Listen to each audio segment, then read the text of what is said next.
Just one last time. Well, not really last time. Welcome to Adastra Part 3. Fucking Muya. I actually went through the effort of recording Adastra Part 3 for once. Well, not for once, but this is Part 3. I apologize for the delay. It was mainly due to mental health things, you know. I'm open about that. I hope y'all understand, cause hey, things happen, shit happens, life happens. That's probably understood by now. I actually little update to this series. I'm heavily debating on either scrapping it or having a new series go alongside it. Because making purely Adastra content is kind of getting to me. Because I love Adastra, don't get me wrong, it is one of my top 5 visual novels of all time. However, making content solely based upon it is getting pretty tiring. So,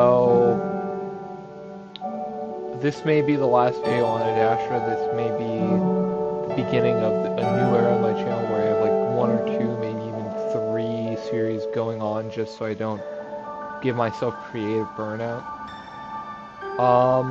Also, I may be looking for developers for, well actually I am looking for developers, anyone interested in programming or just joining an indie development team, hey, hit me up. I'm developing my own visual novel finally, called Canis. If you want more details, message me on Twitter, Instagram. Well, not Instagram. I don't have Instagram. Twitter, my Twitter or my Discord. All of those linked in the description. Also, as per usual, the link to this game is in the description, itch.io/echo project/Adastra, I believe. I don't remember the exact address, but that's besides the point. Other than that, let's begin, chapter 3, or episode 3.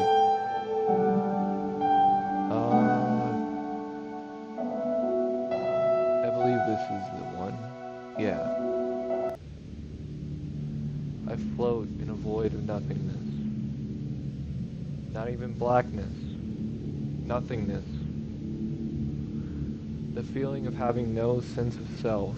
The boundaries of my being having no boundaries. It makes me panic. I'm still here, but nothing else exists. Am I all there is? I feel the borders of my sanity start to bend and break. It only lasts a moment before something massive and all-encompassing grabs a hold of me. Instantly I'm comforted, calmed by a sense of complete security. All is as it should be. I crack my eyes open to see a gray ceiling, the familiar hum of the ship in my ears. My back aches as I feel my hands bunched up underneath me, making my arch uncomfortably. The numbness isn't there like last time. Instead, it just feels like I woke up from a deep sleep.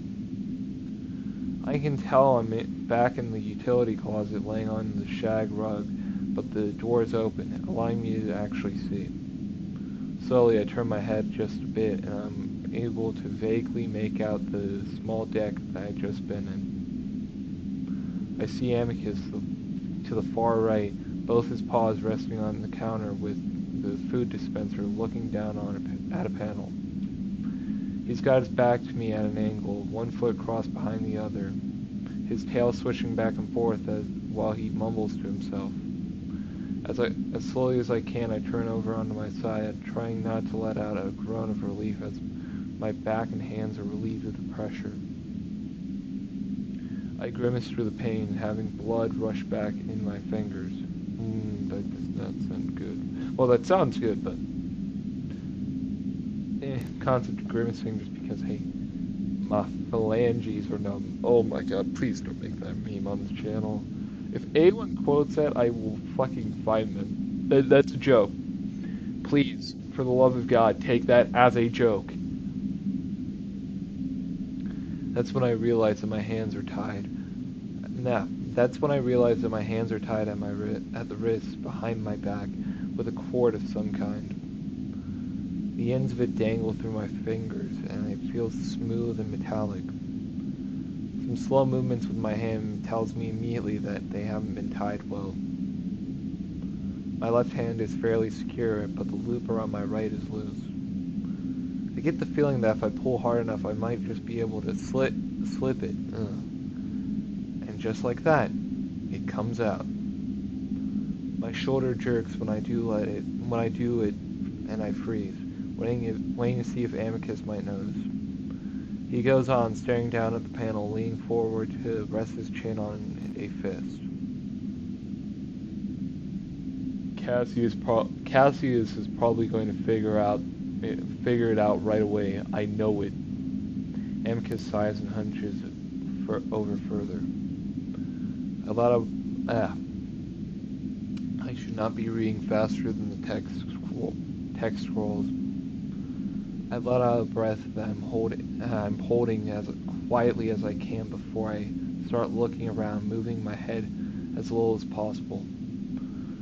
On the shelves are a variety of different objects I cannot identify.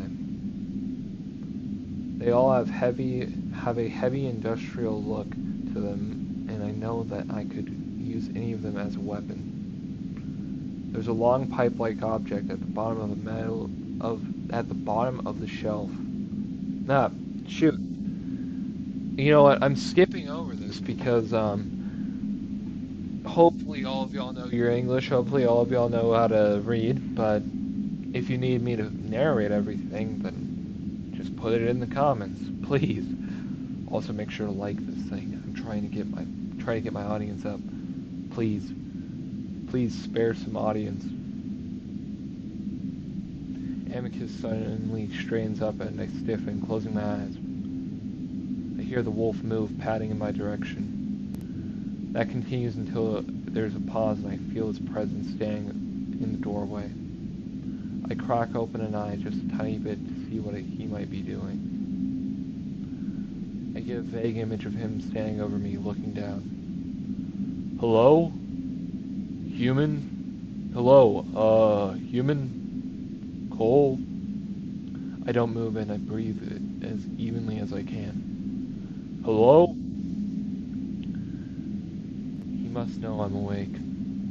I can feel myself shaking from all the tension. Damn it.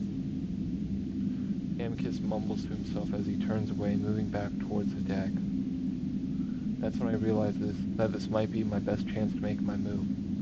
He's not going to take me back. He's knocked me out twice, and that's reason enough to do what I'm about to do. As quickly as I can, I roll over and reach out for the metal pipe. By some miracle, I manage to not clang it against the metal rack it's on. Quietly, I bring it up in both my hands as I stand. It's heavy and a lot heavier than I expected, but I can manage it. I focus on the retreating wolf's back and move out a half run. My bare feet allowing me to quickly pad toward him. Despite that, I see his ears come up at the last second, his body starting to shift in a way that tells me he's about to turn around, and I swing. What happens next is something that I can't explain. I aim for his head, wanting to cause as much damage as possible, not really thinking about the consequences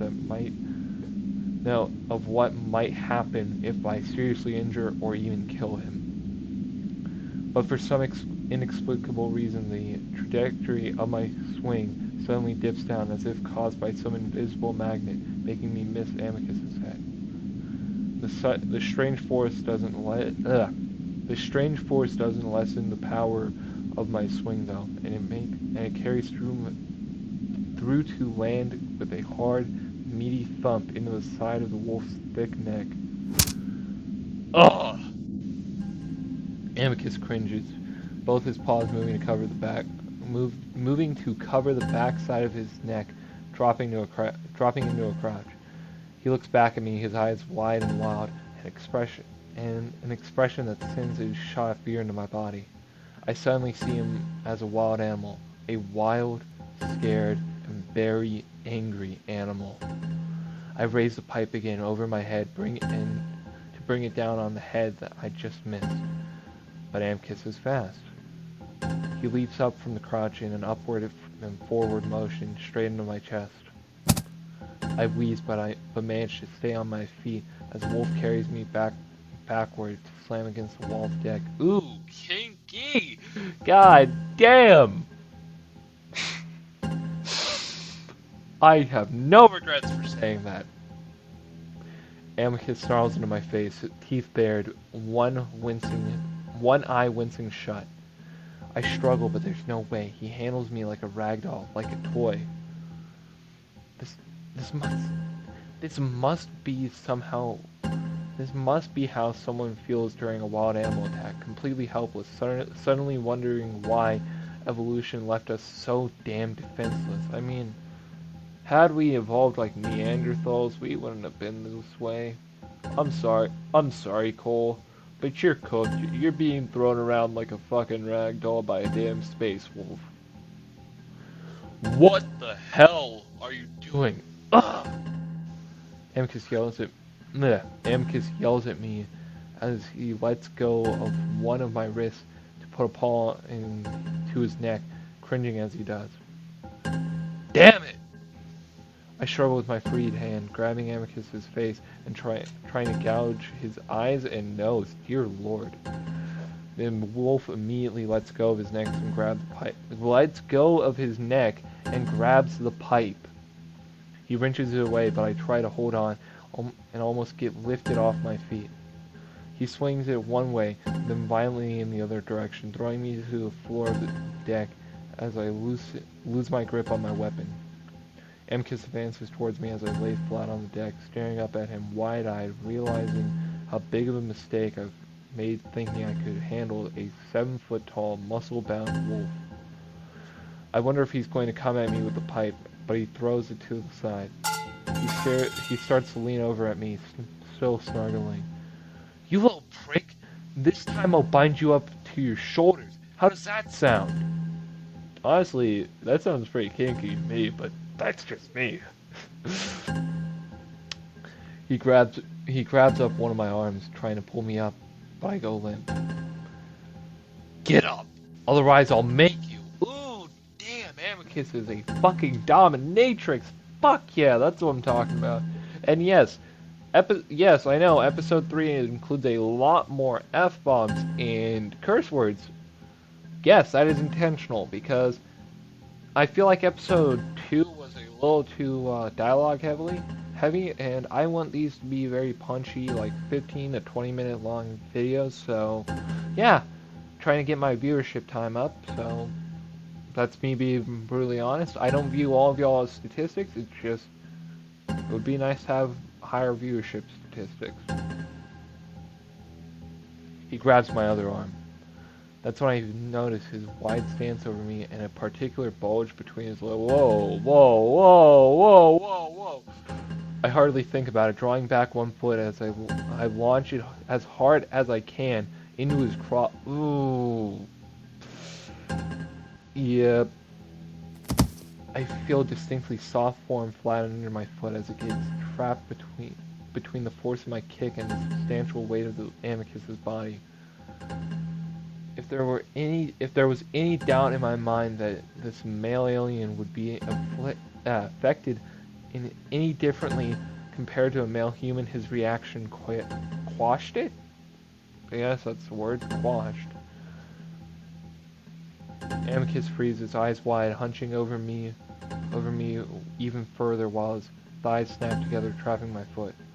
We both stay frozen for an awkward length of time as I stare at what I'd just done. And that's when I see the device hanging from hanging on his waistband, the one that he'd been using to knock me out. I struggled to pull my foot free from the seemingly tight embrace of his thighs, while at the same time pulling my hands out of his now limp grasp.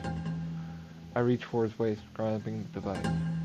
And with that, I'm ending episode 3 on that. This is actually part 1 of episode 3. Episode 3 part 2 will be released probably tomorrow, which as a recording, that is the 11th of August. So tomorrow, probably 9 p.m. Eastern Standard Time. So with that, I thank you for watching. Comment, like, subscribe. Consider looking at my Twitter. Consider joining my Discord.